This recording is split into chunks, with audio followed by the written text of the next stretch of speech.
NATO کے ساتھ امریکہ کے تعلقات ہیں، اتحادی ہیں، ویسے ہی تعلقات جو ہے وہ انڈیا کے ساتھ ہونے چاہیے اور ڈیفنس کوآپریشن انڈیا کے ساتھ ہونا چاہیے۔ اور دوسرا جو ہے کہ امریکہ نے ایک قانون پاس کیا تھا جس کو جو ہے کہ وہ کیٹسا کا قانون کہا جاتا ہے، اور کاؤنٹر امریکہ ایڈورسریز تھرو سینکشنز ایکٹ، یہ وہ قانون ہے جو بیسیکلی رشیا کو کاؤنٹر کرنے کے لیے کیا گیا تھا کہ رشیا کے ساتھ جو مختلف ممالک کی ڈیفنس ٹریڈ تھی، ڈیفنس کوآپریشن تھا، اس کو روکنے کے لیے کیا گیا تھا۔ انڈیا اور رشیا کی ڈیفنس کوآپریشن، ڈیفنس ٹریڈ جو ہے وہ کافی زیادہ ہے، لیکن اب اس میں یہ کہا جا رہا ہے اس قانون میں، نئے بل میں، مجوزہ بل میں،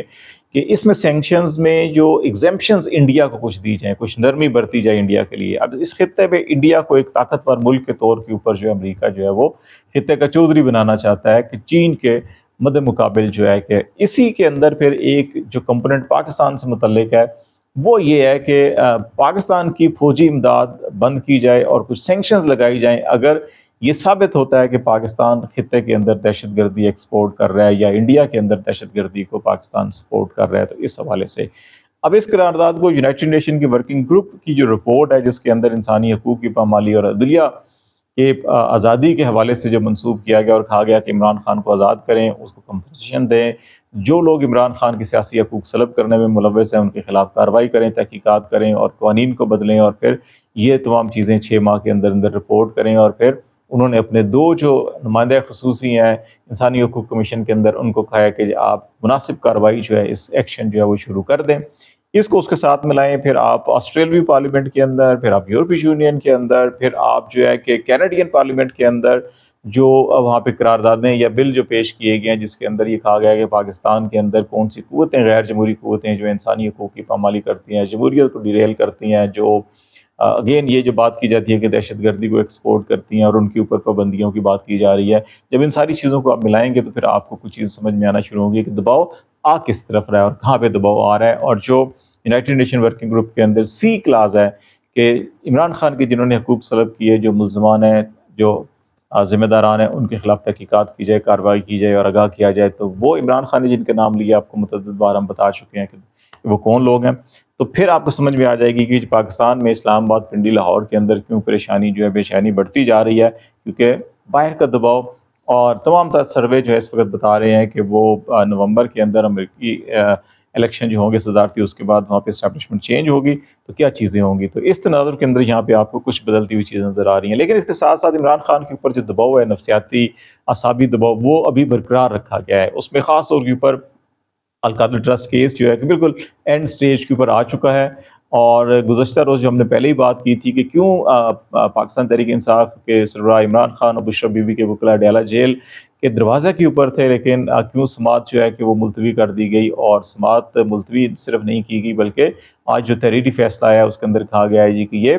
آخری موقع دیا جا رہا ہے کہ ڈیفنس کے وکلاء کو اگر وہ پیش نہ ہوئے تو پھر کارروائی کو آگے بڑھا دی جائے گی۔ اور کس کے لیے کہ نیب کے جو آخری 2 گواہ ہیں اس کے اندر جو پرائم وٹنس جو ہے کہ تفتیشی افسر ہے، اس کے اوپر جو ہے کہ اس کے بیان اور اس کے بیان کے اوپر جرا ہونی ہے، بالکل ایگزیکٹلی ویسے ہی جیسے سائفر کیس اور اس کیس کے اندر میں نے پہلے آپ کو کہا تھا۔ آج جو تحریری فیصلہ آیا اس سے اندازہ ہو رہا ہے، اور اس میں یہ کہا جا رہا ہے جی کہ عدالت جو ہے کہ 10:40 کے اوپر وہاں پہ لگی تھی، وہاں پہ گواہ موجود تھے دونوں، عمیر احمد راٹھور اور میاں عمر نعیم، لیکن ڈیفنس نہیں موجود تھی، دفاع مطلب کہ جو عمران خان اور اس کے وکلاء موجود نہیں تھے۔ 11 بجے تک انتظار کیا گیا، ٹائم دیا گیا، اور پھر 11:15 بجے دوبارہ عدالت لگی تو ملزمان موجود تھے اور ملزمان کے ایک وکیل خالد یوسف چودھری موجود تھے، لیکن خالد یوسف چودھری نے کہا کہ جو دیگر مین مرکزی ہمارے جو وکلاء ٹیم ہے جنہوں نے جرا کرنی ہے، بیان جو ہے کہ دلائل دینے ہیں، وہ راستے میں ہیں اور وقت دیا جائے، لیکن وہ نہیں پہنچے۔ تو اس لیے عدالت جو ہے کہ وہ آخری موقع دے رہی ہے کہ 30 جولائی کو اب سماعت ہوگی، اور اگر اس میں آخری موقع جو ہے گواہوں کے اوپر جرا کا اور گواہ عمیر احمد راٹھور میاں عمر نعیم ہے، تو یہ آخری موقع دینے کا مطلب یہ ہے کہ 30 تاریخ کو اڈیالہ جیل کے اندر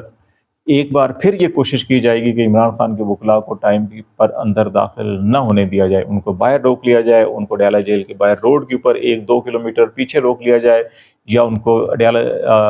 جیل کے باہر چوکی جو ہے وہاں پر روک لیا جائے، یا ان کو مین دروازے کے اوپر روک کے ان کی جو ہے کہ تاخیر کروائی جائے۔ اور اگر اندر عدالت جو ہے کہ مین تفتیشی افسر پر جرا کا حق ختم کر دیتی ہے، تفتیشی افسر کا ہی وہ بیان جس کو پرویز خٹک نے، زبیدہ جلال نے، اعظم خان نے کہا کہ تفتیشی افسر نے ہمیں یہ بتایا کہ یہ چیزیں بھی تھیں، ہمیں تو نہیں معلوم تھا۔ تو اب اس سارے سوالات جو ہیں کہ یہ تفتیشی افسر پہ ہونے ہیں، تو یہاں سے پوری کی پوری گیم بدل جانی ہے۔ لیکن یہ اب حکومتی حلقے کوشش کر رہے ہیں کہ تفتیشی افسر کو جرا سے سوال و جواب سے بچایا جائے، جس کے لیے یہ سارا کچھ اس دن کیا گیا۔ اور 30 جولائی کو اگر یہ کام کر دیا گیا تو پھر سمجھ لیجئے کہ ودن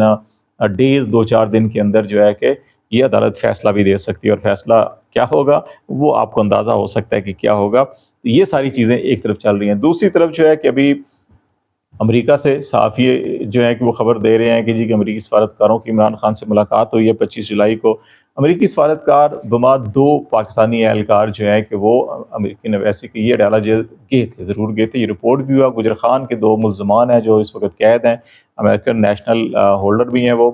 ڈوئل نیشنل ہیں، تو ان کے ساتھ ان کی ملاقات ہوئی، یہ رپورٹ بھی ہوا۔ اب عمران خان کے ساتھ رپورٹ ہوئی یا نہیں ہوئی، اس میں اب 2 چیزیں سامنے آ رہی ہیں۔ آپ ابھی اگر امریکن کانگریس کے اندر جو ڈیبیٹ ہے اس کے اندر امریکی سینیٹر جو ہیں کہ بریڈ چیئرمین جو ہیں کہ وہ اب سٹیٹمنٹ دے رہے ہیں، وہ یہ کہہ رہے ہیں کہ ہمیں جو ہمارا ساؤتھ ایشیا ڈیسک ہے اسٹیٹ ڈپارٹمنٹ کا، اس نے یقین دہانی کرائی ہے کہ امریکی سفیر کو یہ ہدایت کی گئی ہے کہ وہ یقینی بنائے کہ ڈیالہ جیل میں عمران خان سے ملاقات ہو، اور اس کے اندر ان کی جو فیسلٹیز ہیں، ان کی سہولیات ہیں اور ان کی جان کو خطرات ہیں، اس والے سے بھی ایشورنس لی جائے کہ ان کی جان کو خطرات جو ہے کہ کوئی خطرہ نہیں ہوگا، وہ بیان۔ اور پھر امریکہ کے اندر جو لوگ کہہ رہے ہیں کہ جی کہ اس ایشورنس کے بعد جو ہے کہ جو امریکن ڈپلومیٹ بعد 2 پاکستانی اہلکار ایمبیسی کے گئے تھے، وہ صرف وہاں پر پاکستانی 2 گجر خان کے جو قیدی ہیں ان کے ساتھ نہیں عمران خان سے ملاقات ہوئی ہے۔ اس وقت تک جو ہے تمام آفیشل، جیل آفیشل، تمام لوگ جو ہے اس کی تردید کر رہے ہیں، کہہ رہے ہیں ایسی کوئی بات نہیں ہے۔ البتہ کچھ لوگوں کا خیال ہے کہ ایسی چیزیں چل ضرور رہی ہیں بیک گراؤنڈ کے اندر، لیکن ابھی یہ کنفرم کرنا جو ہے کہ وہ قبل از وقت ہوگا کہ ملاقات ہو گئی ہے یا ہونے والی ہے، لیکن یہ دباؤ ضرور اس وقت جو ہے کہ حکومت کے اوپر بھی یہ موجود ہے۔ ان سارے حالات کے اندر یہ جب چیزیں آپ ساری دیکھیں گے تو پھر آپ کو نظر آئے گا کہ کیوں ہم نے پہلے بھی کہا تھا کہ 24 ستمبر ڈیڈ لائن ہے، اس سے پہلے بہت کچھ ہونا ہے، اور یہ ساری چیزیں جو ہیں کہ آپ کو ہوتی ہوئی نظر آئیں گی۔ پریشرز بھی کریٹ ہوں گے، حکومت کی بے چینی، پریشانی، سخت بیانات، حکومت کی آوازاری کی جان چھوڑیں، ٹھیک ہے لے لیں، حکومت لینا چاہتے ہیں لیں، آئے بیٹھیں مذاکرات کریں، یہ ساری اس چیز کی نشاندہی کرتی ہے کہ اب حکومت کو خود بھی احساس ہو رہا ہے کہ ان کے ہاتھ سے چیزیں نکل گئی ہیں، اور چیزیں جو ہیں کہ وہ ریورس ہونا شروع ہو گئی ہیں، وہ رائٹ ڈائریکشن کی طرف بڑھنا شروع ہو گئی ہیں۔ اور رائٹ ڈائریکشن اگر آپ دیکھیں گے تو عوام نے کس کو مینڈیٹ دیا تھا، عوام کس کے پیچھے کھڑی ہیں، عوام کس طرف کھڑی ہیں، وہ سب کو معلوم ہے۔ تو اس لیے حکومت کے اندر یہ آپ کو بے چینی نظر آ رہی ہے۔ لیٹس سی دیکھتے ہیں کیا ڈیولپمنٹ ہوتی ہے۔ آج تک کے لیے اتنا ہی۔ خالد شبیل کو اجازت دیجیے، اللہ حافظ۔